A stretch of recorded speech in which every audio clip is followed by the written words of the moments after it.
So this is how people should be thinking about Bitcoin right now. Because the beautiful thing about Bitcoin is that you really can't lose. You can't. The only time a Bitcoiner could lose is when the price is crashing and they have no dollars.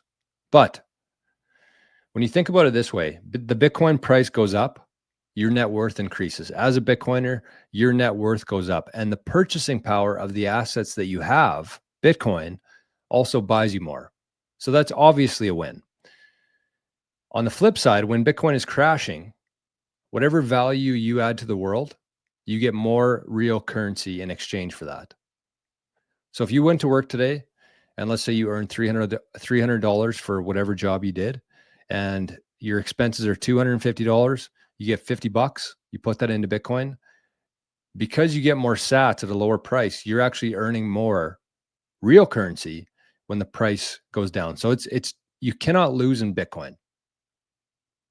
And when that green light comes on, when you understand that, then days like this there's no worries.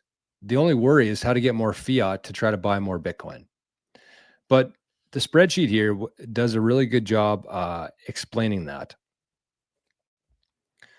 So you can see here that if you had $1,000 kicking around, this is the difference between the Bitcoin price. This is the only thing that you should be concerned about, is how many sats you're getting in exchange for your dollars. So you got $1,000. The price today, $75,000.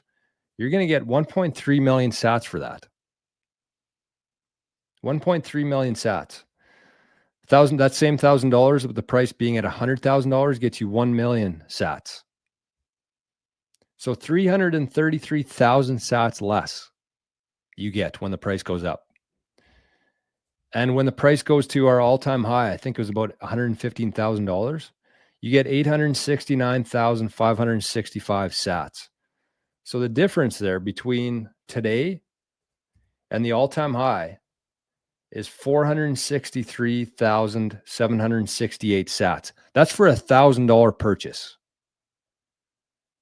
That's not like $100,000. You're putting everything you have into Bitcoin.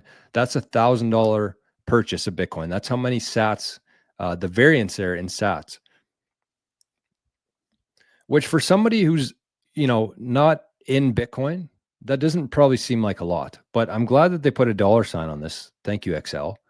Because when you think about it this way, in 10, 20, 30 years, whenever it happens, whenever one sat is equal to $1, you're going to have $463,000 worth of purchasing power in that variance there, in that spread between $75,000 Bitcoin and $115,000 Bitcoin. That is absolutely massive. You bought those. I mean, the further you look down the road, the crazier this gets. But just realistically, just pretend that one day, if you agree with me here, that one day one sat is equal to $1, then that difference in price from the all-time high to today, how many more sats that gets you is going to be $463,000 worth of purchasing power. That is absolutely massive on $1,000 Bitcoin purchase.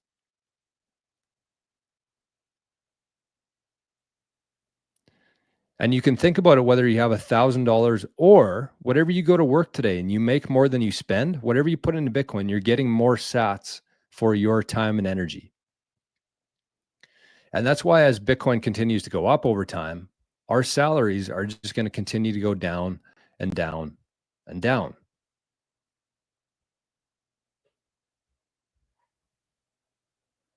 Does that make sense? Because, yeah, I think that makes sense.